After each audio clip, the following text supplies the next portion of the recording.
کہاں ہے تو کہاں ہے تو کہاں ہے تو کہاں ہے اے خدا اے خدا اے خدا اے خدا.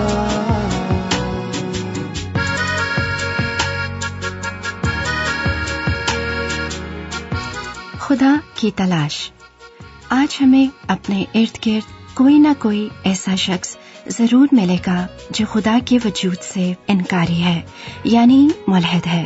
ان کی ملحدانہ سوچ کے پیچھے کیا محرکات ہیں ہم نہیں جانتے، مگر ہم اتنا جانتے ہیں کہ شاید خدائے واحد کے بارے میں ان کا علم ناقص و کمزور ہے، جس کی وجہ سے وہ خدا کے وجود ہی سے انکاری ہو گئے.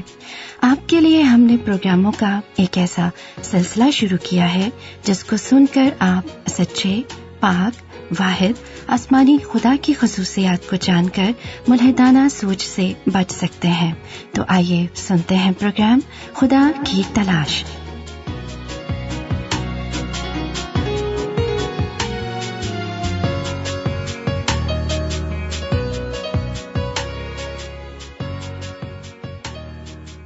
کسی نے کیا خوب کہا ہے، تندرستی 1000 نعمت ہے اور اس میں کوئی شک بھی نہیں. صحت کی قدر و قیمت کوئی بیمار سے پوچھے جو سانس لینے اور چلنے پھرنے سے معذور ہے. اس کی زندگی دوائیوں، ڈاکٹروں اور ہسپتالوں کے گرد ہی گھومتی ہے، بلکہ کچھ تو شفا پانے کے لیے تمام حدیں پار کر جاتے ہیں، درباروں، زیارتوں اور پیروں فقیروں کے چکر لگاتے ہیں، اور کچھ بیچارے جعلی حکیموں کے ہتھے چڑھ جاتے ہیں جو ان کا رہا سہا خون بھی چوس لیتے ہیں. مگر ایسے بھی ہیں جو کسی اچھے ڈاکٹر سے علاج کرواتے ہیں اور ساتھ ساتھ خدا سے دعا بھی کرتے ہیں کہ وہ انہیں شفا دے. لیکن سوال یہ ہے کہ کیا خدا کے پاس اتنی قدرت و اختیار ہے کہ ہماری مہلک بیماری کو مکمل شفا میں بدل دے؟ آئیے بائبل مقدس میں دیکھتے ہیں کہ یرمیہ نبی اس بارے میں کیا کہتا ہے. اے خداوند، تو مجھے شفا بخشے تو میں شفا پاؤں گا، تو ہی بچائے تو بچوں گا، کیونکہ تو میرا فخر ہے. داؤد نبی خدا کی یوں حمد و تمجید کرتا ہے. اے میری جان، خداوند کو مبارک کہہ اور اس کی کسی نعمت کو فراموش نہ کر. وہ تیری ساری بدکاری کو بخشتا ہے، وہ تجھے تمام بیماریوں سے شفا دیتا ہے. اور جب خداوند خدا نے موسیٰ کی رہنمائی میں بنی اسرائیل کو اپنا آئین و شریعت دی تو ان سے کہا کہ اگر تو دل لگا کر خداوند اپنے خدا کی بات سنے اور وہی کام کرے جو اس کی نظر میں بھلا ہے، اور اس کے حکموں کو مانے اور اس کے آئین پر عمل کرے، تو میں ان بیماریوں میں سے جو میں نے مصریوں پر بھیجی تجھ پر کوئی نہ بھیجوں گا، کیونکہ میں خداوند تیرا شافی ہوں. اس میں کوئی شک و شبہ نہیں کہ خدا کے بندے جب فریاد کرتے ہیں تو وہ ان کی سنتا ہے. تب وہ اپنی مصیبت میں خداوند سے فریاد کرتے ہیں اور وہ ان کو ان کے دکھوں سے رہائی بخشتا ہے. وہ اپنا کلام نازل فرما کر ان کو شفا دیتا ہے اور ان کو ان کی ہلاکت سے رہائی بخشتا ہے. اور خداوند خدا پاک الہامی کلام میں اپنے بندوں کی صحت یابی اور شفا کی یوں گارنٹی دیتا ہے. اے میرے بیٹے، میری باتوں پر توجہ کر، میرے کلام پر کان لگا، اس کو اپنی آنکھ سے اوجھل نہ ہونے دے، اس کو اپنے دل میں رکھ، کیونکہ جو اس کو پا لیتے ہیں یہ ان کی حیات اور ان کے سارے جسم کی صحت ہے. خداوند خدا شافی ہے، وہ ہمیں حیات اور صحت بخشتا ہے، کیونکہ اس کے پاس الہی قدرت اور طاقت اور اختیار ہے کہ وہ جسے جب چاہے شفا دے. آج بھی لاکھوں کروڑوں اس سے شفا کی بھیک مانگتے ہیں اور وہ اپنے وقت پر سب کی سنتا ہے. لیکن یہ بھی ذہن میں رہے کہ خدا ہمارے لیے ہمیشہ شفا ہی کا راستہ نہیں چنتا. بعض اوقات اس کے الہی منصوبے میں ہماری شفا ضروری نہیں ہوتی، بلکہ وہ بیماری میں ہمیں وہ سب سکھانا چاہتا ہے جو ہم صحت مندی میں کبھی سیکھنا نہیں چاہتے. یہ بھی یاد رہے کہ خدا کی عظیم قدرت ہمارے دکھوں، مصیبتوں، بیماریوں اور آزمائشوں میں ہی اپنا بھرپور کام کرتی ہے. ہمیں اپنی بیماری کی فکر ہوتی ہے اور خدا کو ہمارے دل و دماغ اور روح کی فکر ہوتی ہے۔ وہ ہمیں جسمانی بیماری کے ساتھ ساتھ گناہ کی بیماری سے بھی نجات دینا چاہتا ہے۔ اس لیے وہ اپنے بیٹے مسیح یسوع کے روپ میں خود دنیا میں آیا اور ہمارے دکھوں، بیماریوں اور گناہوں کو لے کر صلیب پر چڑھ گیا تاکہ اس کے مار کھانے سے ہم شفا پائیں۔ یسایا نبی کی مسیح یسوع کے بارے میں پیشن گوئی ملاحظہ فرمائیے۔ ہماری ہی خطاؤں کے سبب سے گھائل کیا گیا اور ہماری بد کرداری کے باعث کچلا گیا، ہماری ہی سلامتی کے لیے اس پر سیاست ہوئی تاکہ اس کے مار کھانے سے ہم شفا پائیں۔ خدا کا پیارا بندہ پطرس رسول خدا کے الہام سے مسیح کے بارے میں کہتا ہے، وہ یعنی مسیح آپ ہمارے گناہوں کو اپنے بدن پر لیے ہوئے صلیب پر چڑھ گیا تاکہ ہم گناہوں کے اعتبار سے مر کر راست بازی کے اعتبار سے جئیں اور اسی کے مار کھانے سے تم نے شفا پائی۔ آپ نے دیکھا کہ یسایا نبی نے صدیوں پہلے پیشن گوئی کر دی تھی کہ مسیح یسوع کے مار کھانے سے گناہگار انسان شفا پائے گا، اور مسیح کا شاگرد پطرس رسول جو اپنے خداوند کے ساتھ ساتھ رہا اور معجزاتی طاقت کا چشمدید گواہ ہے، یسایا نبی کی پیشن گوئی کو پورا ہوتے ہوئے دیکھتا ہے۔ مسیح یسوع کی شفا دینے کی قدرت و اختیار کو غیر مسیحی بھی مانتے ہیں، اس لیے اسے مسیحا کہتے ہیں، یعنی جس سے شفا صادر ہوتی ہے، یا وہ جو مردہ بدن میں زندگی کی نئی روح پھونک دے۔ یہ تو آپ جانتے ہی ہیں کہ زندگی کی روح پھونکنے والا صرف خدا ہے، تو پھر غیر مسیحی کیوں مسیح کو زندگی دینے والا مسیحا کہتے ہیں؟ یقیناً انہوں نے یا تو کہیں پڑھا ہے یا سن رکھا ہے، مگر چلیے آئیے دیکھتے ہیں بائبل مقدس اس بارے میں کیا دعویٰ کرتی ہے۔ مارتھا اور مریم کا بھائی لازر مر گیا اور اسے قبر میں رکھے 4 دن ہو گئے۔ مارتھا اور مریم اپنے بھائی کی موت پر بہت اداس اور غمزدہ تھیں۔ پس مرتھا یسوع کے آنے کی خبر سن کر اس سے ملنے کو گئی، لیکن مریم گھر میں بیٹھی رہی۔ مرتھا نے یسوع سے کہا، اے خداوند، اگر تو یہاں ہوتا تو میرا بھائی نہ مرتا۔ مرتھا بھی پطرس رسول کی طرح مسیح یسوع کے معجزات کی چشمدید گواہ تھی، اس لیے اس نے دعوے سے کہا کہ اگر تو یہاں ہوتا تو میرا بھائی نہ مرتا، مگر یسوع نے اس سے کہا، تیرا بھائی جی اٹھے گا۔ مرتھا نے اس سے کہا، میں جانتی ہوں قیامت میں آخری دن جی اٹھے گا۔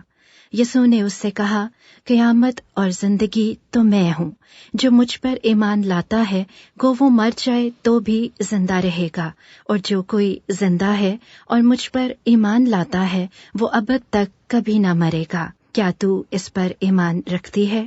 اس نے کہا، ہاں اے خداوند، میں ایمان لا چکی ہوں کہ خدا کا بیٹا مسیح جو دنیا میں آنے والا تھا تو ہی ہے۔ کیا کوئی نبی پیغمبر ہے جس نے یہ الہی دعویٰ کیا ہو؟ قیامت اور زندگی تو میں ہوں، جو مجھ پر ایمان لاتا ہے گو وہ مر جائے تو بھی زندہ رہے گا، اور جو کوئی زندہ ہے اور مجھ پر ایمان لاتا ہے وہ ابد تک کبھی نہ مرے گا۔ بیمار بدن کو شفا دینے کی بات تو چھوڑیے، یہاں تو وہ مسیحا ہے جو 4 دن کے بدبودار مردے میں بھی زندگی کا دم پھونک کر قبر سے نکال لایا۔ یوحنا کی الہامی انجیل میں لکھا ہے کہ یسوع مسیح لازر کی قبر پر آیا اور لوگوں کی ایک بڑی بھیڑ یہ جلالی نظارہ دیکھنے کے لیے جمع تھی کہ اس نے اندھوں، لنگڑوں، کوڑیوں اور معذوروں کو شفا دی، تو کیا وہ 4 دن کے مردہ لازر کو زندہ کر پائے گا؟ اس نے بلند آواز سے پکارا، اے لازر نکل آ، اور جو مر گیا تھا وہ کفن سے ہاتھ پاؤں بندھے ہوئے نکل آیا، اور اس کا چہرہ رومال سے لپٹا ہوا تھا۔ یسوع نے ان سے کہا، اسے کھول کر جانے دو۔ معزز سامعین، ذرا ٹھنڈے دل سے سوچئے کہ خدا نے مسیح یسوع کو یہ قدرت و طاقت اور اختیار کیوں دیا کہ وہ مردہ بدن میں زندگی کی روح پھونک دے۔ خدا نے مسیح کو ہی اپنے آسمانی جلال میں اتنا سربلند کیوں کیا کہ وہ جنم کے اندھوں، لنگڑوں اور کوڑیوں کو شفا دے، بلکہ اس کی تو پوشاک کا کنارہ چھو لینے سے ہی برسوں کے مریض شفا پاتے تھے۔ اس لیے کہ مسیح یسوع محض ایک نبی یا پیغمبر نہیں تھا، بلکہ خدا خود مسیح میں مجسم ہو کر دنیا میں آیا تاکہ اپنا جلال ظاہر کرے۔ یہ آسمانی قدرت و جلال ازل سے اس کے پاس تھا۔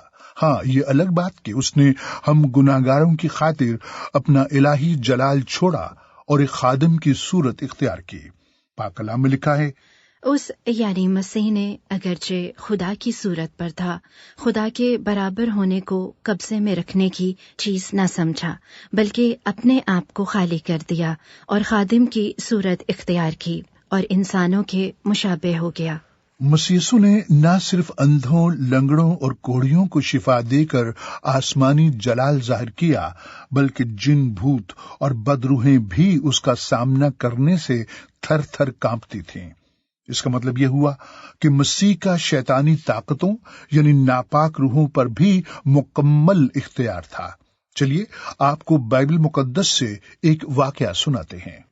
پھر وہ گلیل کے شہر کفرنہوم کو گیا اور سبت کے دن انہیں تعلیم دے رہا تھا، اور لوگ اس کی تعلیم سے حیران تھے کیونکہ اس کا کلام اختیار کے ساتھ تھا۔ اور عبادت خانے میں ایک آدمی تھا جس میں ناپاک دیو کی روح تھی۔ وہ بڑی آواز سے چلا اٹھا کہ اے یسوع ناصری، ہمیں تجھ سے کیا کام؟ کیا تو ہمیں ہلاک کرنے آیا ہے؟ میں تجھے جانتا ہوں کہ تو کون ہے، خدا کا قدوس ہے۔ یسوع نے اسے جھڑک کر کہا، چپ رہ اور اس میں سے نکل جا۔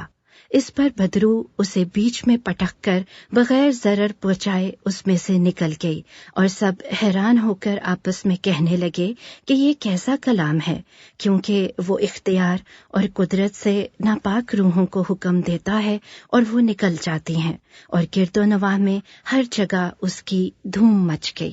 اس معجزے میں غور طلب بات یہ ہے کہ بدرو زدہ آدمی کوئی باہر سے نہیں آیا، بلکہ عبادت گاہ کے اندر کلام سن رہا تھا۔ لہذا ہم کہہ سکتے ہیں کہ عبادت خانوں میں بھی ایسے لوگ بیٹھے ہوتے ہیں جو پورے طور پر شیطان کے قبضے میں ہوتے ہیں۔ دوسری اہم بات یہ کہ ناپاک روحیں جانتی تھیں کہ یہی ہے خدا کا قدوس یسوع مسیح، جس کے پاس زمین و آسمان کا کل اختیار اور طاقت اور قدرت ہے۔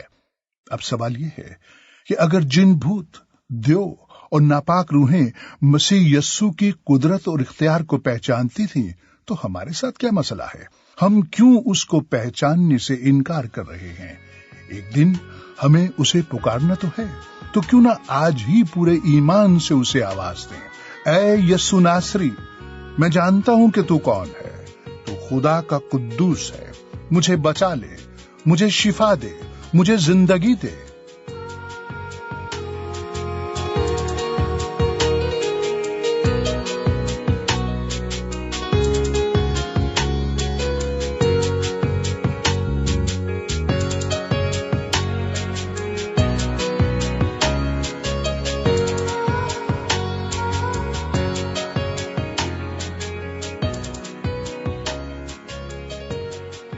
جی ہاں، ہمارا خدا زندگی دینے والا خدا ہے، اور خدا کی یہی وہ خصوصیت ہے جس کا ہم اگلے پروگرام میں ذکر کریں گے کہ خدا زندگی دینے والا خدا ہے۔